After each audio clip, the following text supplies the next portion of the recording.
नहीं ले सकता हूं। उन्होंने मुझे रोक रखा है, मैं टिकट मांग नहीं रहा था, मुझसे कहा है कि समाजवादी का टिकट दो। तो बोले कि भाई मैं चाहता हूं और दीदी चाहती है आपसे मिलना और आपको वो लड़ाना चाहिए। मैंने उनसे बाखुदा, अल्लाह गवाह है, मैं जिस चीज की कही है उस चीज की कसम खा लूं। मैंने कहा सबसे पहले, मैंने कहा भाई देखिए आज मैं कांग्रेस में आऊंगा, मुझे लड़ना है। मुझे निर्दल 20,000 लोगों ने इस 6 महीने में मुझसे कहा कि अरशद भैया आपको चुनाव लड़ना है। हिंदू मुसलमान सब ने कहा, दलितों ने, पिछड़ों ने, अगड़ों ने, सब लोगों ने मुझसे कहा कि आपको चुनाव लड़ना है। और उनकी जबान पे, उनके कहने पे मैंने मन बनाया। तो मैंने उनसे बताया कि भैया मेरा बहुत बड़ा परिवार है इटवा में और वो सब लोग कह रहे हैं चुनाव लड़ना है और आपके यहाँ से पहले से ही कुछ लोग वहां टिकट मांग रहे हैं। हमारे बड़े हैं, बुजुर्ग हैं, हमारे चचा हैं, हम लोग उनको जो है बहुत सम्मान करते हैं, आदरणीय मुकीम साहब। तो बोले नहीं नहीं, ये वर्ड है, नहीं नहीं, वो लड़ना नहीं चाहते थे और प्रियंका दीदी जी ने उनसे कह के लड़वाया।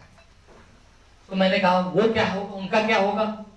तो उन्होंने मुझसे कहा कि वो पार्लियामेंट लड़ेंगे। मैं झूठ नहीं बोल रहा हूं, एक भी लफ्ज अगर इसमें झूठ हो तो समझ लीजिए कि मैं क्या कह सकता हूं। मैंने कहा ठीक है, अगर वो पार्लियामेंट लड़ना चाहते हैं तो पिछली मर्तबा दोनों चचा इकट्ठा हो गए, जबकि एक चचा एक भतीजा इकट्ठा हो जाएंगे, क्या दिक्कत है भाई?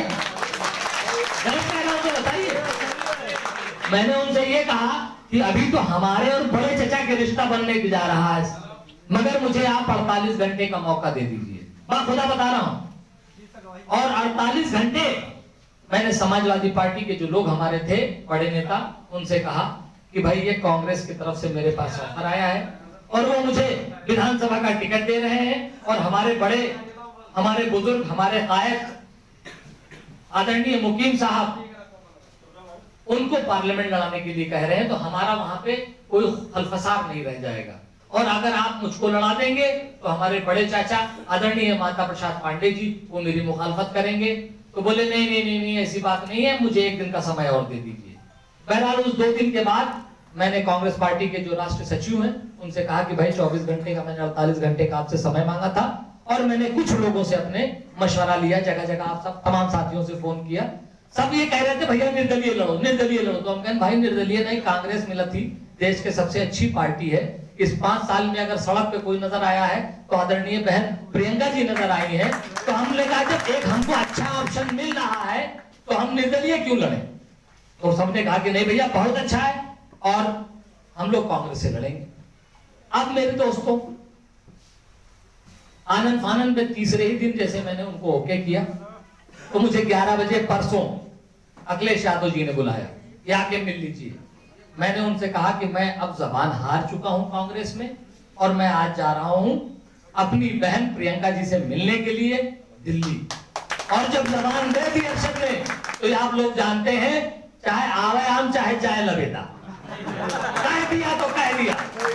मैंने कहा मेरा सम्मान है उनके लिए, मुझे मेरा सलाम, मेरा नमस्ते, मेरा जय हिंद कहिएगा और कहिएगा कि अब जीत के आएंगे, जब वहां की आवाम जिता के भेजेगी तब सदन में मुलाकात करेंगे उनसे। तो मेरे दोस्तों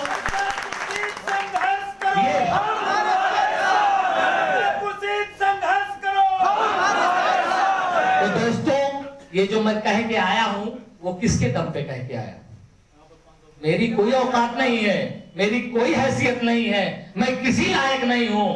ये जो हमारे साथ एक आंधी और तूफान चल रहा है, वो एक शेर पढ़ता हूं ना कि कतरा हो के भी तूफान से रोज लड़ता हूं। मेरा बचना इस समुंदर की जिम्मेदारी है, ये जो समुंदर है इसकी जो जिम्मेदारी है। तो कतरा हो के भी तूफान से जंग लेता हूं, मेरा बचना इस समुंदर की जिम्मेदारी है। दुआ करो सलामत रहे मेरी हिम्मत, ये चिराग कई आंधियों पे भारी है इंशाअल्लाह।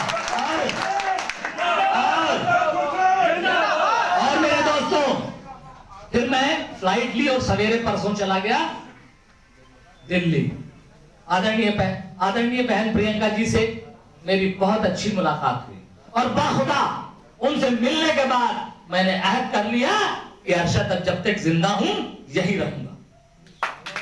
और ये मैं कसम खा के आया हूं कि जो अपमान मेरा बहुजन समाज पार्टी ने और समाजवादी पार्टी ने किया, दो तरफ वो लोग थे जो मेरा अपमान कर रहे थे और एक तरफ मेरी बहन थी जिसने मेरा सम्मान दिया, मुझे बुला के टिकट दिया और कहा कि तुम पढ़े लिखे शिक्षित हो, तुम्हारे साथ हर वर्ग के लोग हैं, मेरे पास फीडबैक है विधानसभा का, हर जाति बिरादरी के लोग तुम्हारे साथ हैं, मुझे ऐसे लोगों की जरूरत है। उनसे भी मैंने कहा, हमने कहा दीदी मैं आपसे सिर्फ एक बात पूछना चाहता हूं कि हमसे सीनियर लीडर वहां पे हैं, हम लोगों के लिए बहुत इज्जत माफ है, हो सकता है पिछले चुनाव में आपका उनका तालमेल हो गया था तो वो कहीं चले गए थे, मगर मैं आपसे सिर्फ ये गुजारिश करना चाहता हूं कि आप उनसे बात कर लीजिए, फिर मुझे इजाजत दीजिए चुनाव लड़ने का। तो उन्होंने बाखुदा मुझसे ये कहा कि मुकीम जी से मैंने 2 बार ही कहा, तब वो चुनाव लड़ने को तैयार हुए हैं, वो एमपी लड़ना चाहते हैं।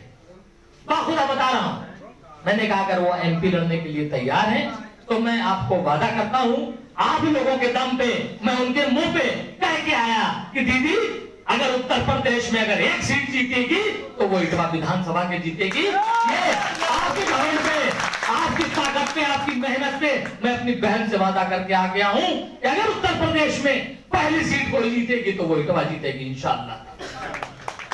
तो मेरे दोस्तों, ये मेरी पूरी कहानी।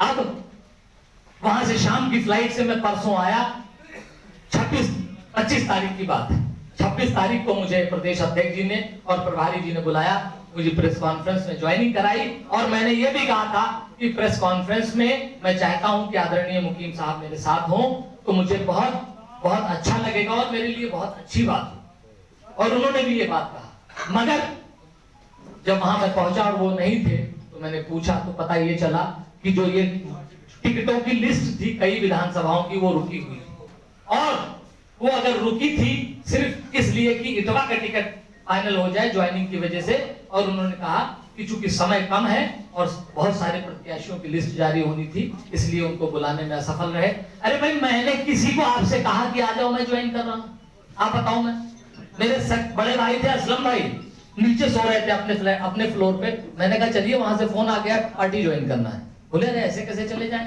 हमारे कोई जिम्मेदार साथी नहीं है। नदर आलम भाई 1-1.5 महीना वहीं लेटे हुए थे, 2 महीने से, इनको नहीं बुला पाया, किसी साथी को नहीं बुला पाया। मैंने कहा चलो भाई जिस पार्टी में हम आए उनके सिस्टम से हमको चलना। तो मेरे दोस्तों, उसके बाद भी मैंने कल जब लिस्ट में मेरा नाम आ गया, तमाम लोगों से मुबारकबाद मिलती रही, तमाम लोगों को मैं शुक्रिया अदा करता रहा। उसके बाद भी मैंने अपने चचा, हमारे बड़े, हमारे कायद जनाब मुकीम साहब को कल फोन किया। मैंने कहा माननीय सांसद जी अस्सलाम वालेकुम, मैं आपसे मिलना चाहता हूं, जहां जो समय आप बता दें, जो जगह आप बता दें, मैं वहां हाजिर हो जाऊं। तो उन्होंने मुझसे कहा कि अभी मैं ये नहीं बता पाऊंगा, बाद में बताऊंगा। तो हो सकता है कि उन्होंने कुछ सोचा हो कि अपने कार्यकर्ताओं को समझा के, मना के, मैं उनकी आज भी इज्जत करता हूं और बाखुदा बताता हूं, अगर वो मेरे लिए 10 कदम चलेंगे तो मैं 1000 कदम चलने के लिए तैयार हूं, पूरे दिल से, साफ दिल से।